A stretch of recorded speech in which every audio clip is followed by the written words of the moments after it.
Paraty é conhecida pelo seu silêncio. Um silêncio bonito durante o dia, mas que se torna pesado quando a noite cai. As ruas de pedra, que tantos acham encantadoras, guardam histórias que ninguém coloca nos guias turísticos. Helena, uma fotógrafa documental de 29 anos, veio à cidade em busca de ruínas da época do ouro. Casarões antigos, fazendas abandonadas, lugares que tinham ficado presos no tempo. Ela acreditava que fotografias podiam guardar memórias. O que ela não sabia é que existem lugares onde as memórias não querem ser lembradas. Helena desapareceu em 2017. O que você vai ouvir agora são as últimas horas que alguém a viu. E a fazenda onde o corredor nunca termina.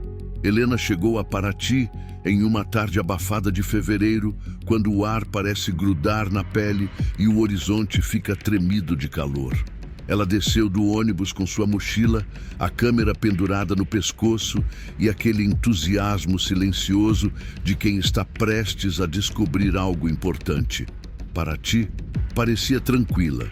Turistas andando devagar, vendedores rindo, cheiro de mar misturado com café forte. Mas Helena reparou em algo logo de início.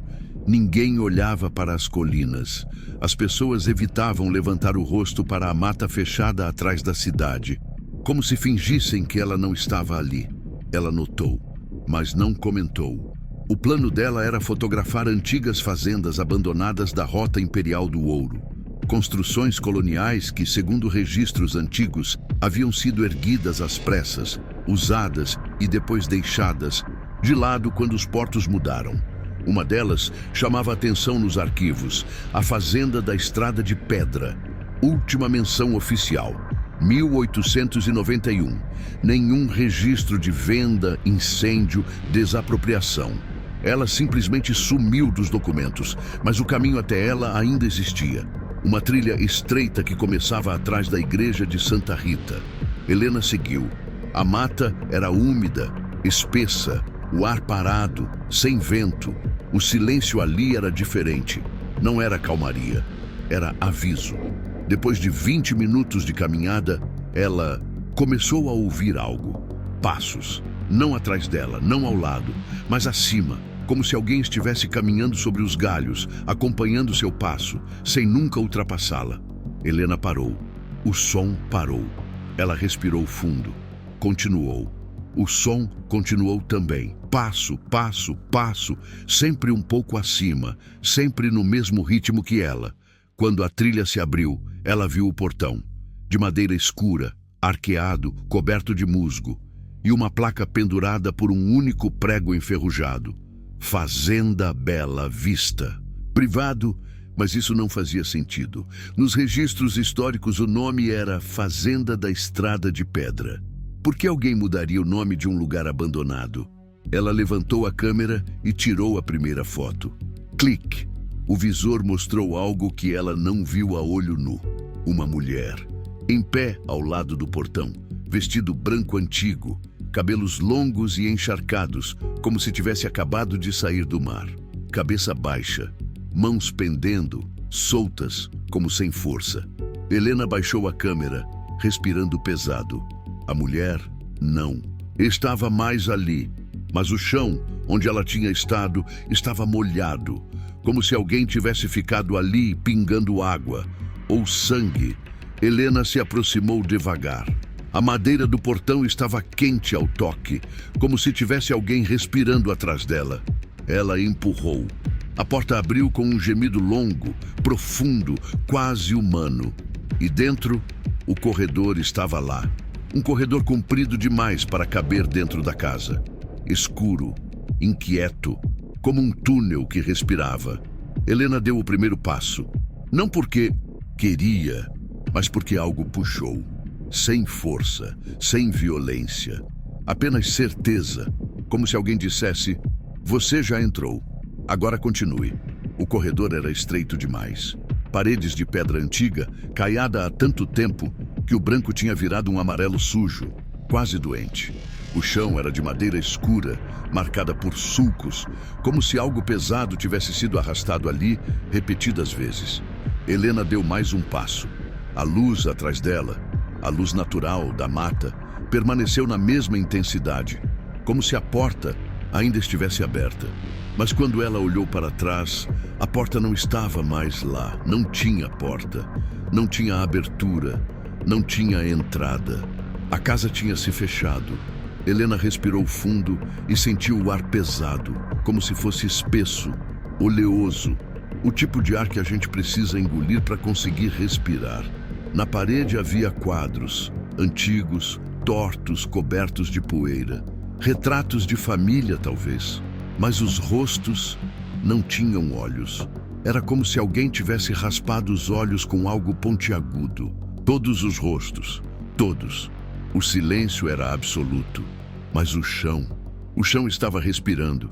Madeira estalando, lenta, profunda, como se o corredor inteiro tivesse um pulmão do tamanho da casa. E cada estalo era um suspiro. Helena começou a fotografar. Talvez por instinto, talvez por desespero. Clique, clique, clique. O flash iluminou o corredor. E foi aí que ela percebeu. O corredor estava ficando mais longo. A cada foto, ele parecia se estender mais um pouco.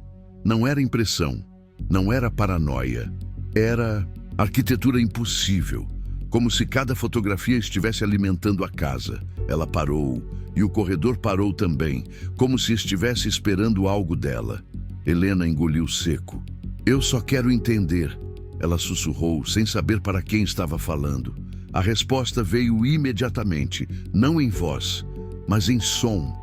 Um sussurro distante, vindo das paredes, dos quadros, do chão, de todos os lugares ao mesmo tempo. Voltou. Helena ficou imóvel. O corredor continuou. Voltou. Voltou. O eco era confuso. Vozes de crianças, de homens, de mulheres, um coro que não tinha origem e nem fim. Helena levantou a câmera. Suas mãos tremiam. Ela fotografou novamente. O flash cortou a escuridão. E agora havia alguém no corredor, parado, de costas, mulher, vestido branco, molhado, cabelos negros pesados escorrendo, a mesma figura do portão. Mas agora, ela estava perto, muito perto. Helena tentou gritar, mas a voz não saiu. A mulher começou a virar a cabeça, não o corpo, só a cabeça, lenta, doloridamente. Lenta, como se o pescoço estivesse quebrando a cada centímetro.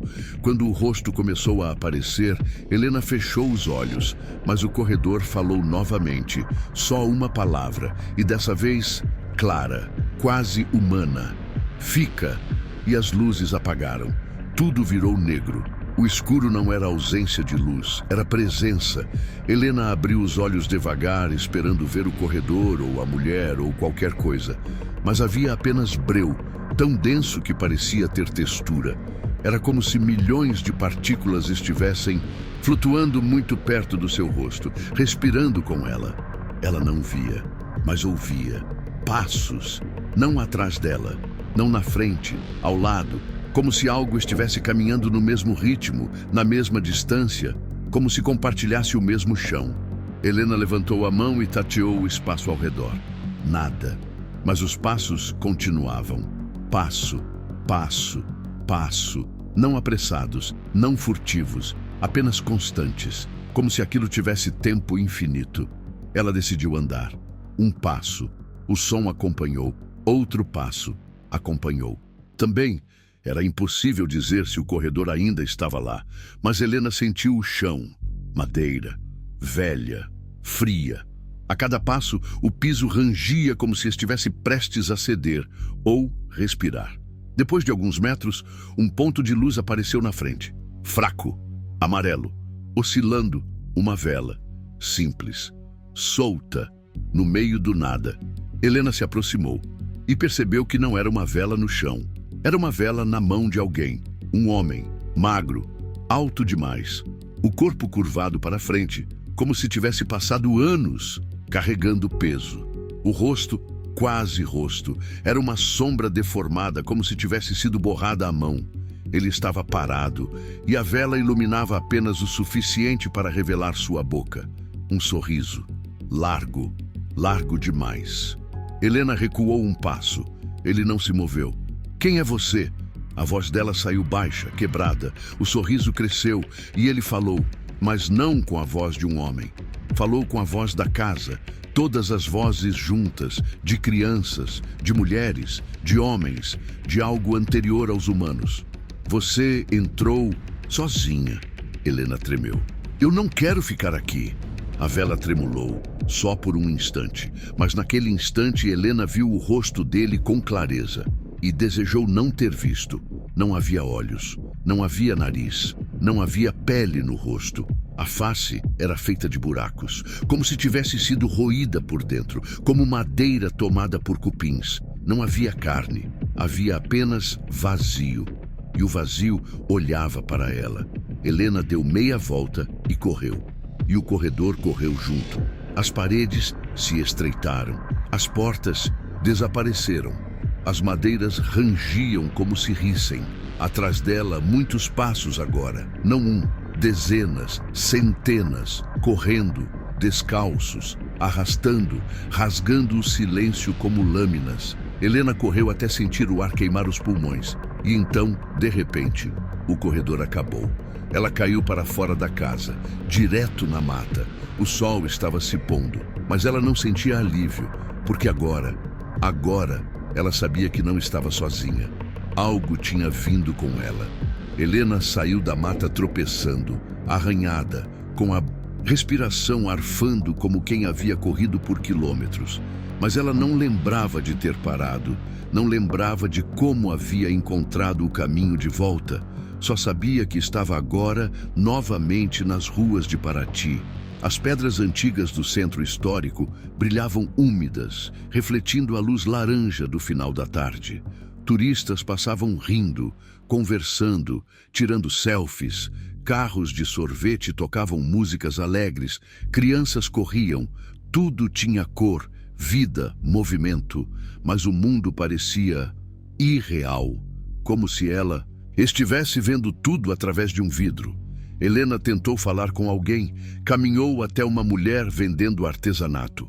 Por favor, eu preciso de ajuda. Tem alguém me seguindo. A mulher sorriu educadamente. Depois sorriu de novo. Depois continuou sorrindo, sem piscar, sem respirar, como se aquele sorriso tivesse sido colado no rosto. Helena recuou um passo, outro. A mulher não se mexeu, só continuou sorrindo, fixa nela. Helena se virou e andou rápido até o cais. Ali, o mar estava calmo. Pássaros voavam baixo e o sol começava a tocar a água, tingindo tudo de cobre. Ela pensou, eu preciso ir embora, agora. Pegou a câmera. Se ela conseguisse mostrar o que viu, talvez alguém acreditasse, talvez alguém entendesse, talvez ela não estivesse presa. Ela ligou a câmera, a tela acendeu e nela apareceu a foto do corredor, mas não a que ela tinha tirado. Ele estava ali, atrás dela, a mulher do vestido encharcado, parada, perto demais. Helena virou-se com violência. Nada, só o cais, só o mar, mas o ar estava frio, como se algo tivesse acabado de passar por ela. Ela respirou fundo, tentando manter o controle. Levou a câmera aos olhos e tirou uma foto do mar. Clique. A imagem apareceu no visor. Mas não era o mar, era o corredor. De novo, escuro, profundo, infinito. Ela tremeu. Clique. Outra foto. O corredor mais perto. Clique. Mais perto. Clique. Mais perto. Clique. Um rosto sem olhos, sem boca, sem nada. Só a marca de onde uma face deveria estar. Helena soltou a câmera. Ela caiu no chão, rachando a lente. E então ela ouviu, bem perto, bem ao lado do seu ouvido, como se alguém estivesse dentro da sua respiração. Falei para ficar. Helena desapareceu naquela noite. Nem corpo, nem pegadas, nem câmera. Mas turistas contam, até hoje, que quando tiram fotos no cais de Paraty ao pôr do sol, algumas imagens vêm com um corredor escuro ao fundo, como se a casa ainda estivesse aberta, esperando a próxima pessoa que vai entrar.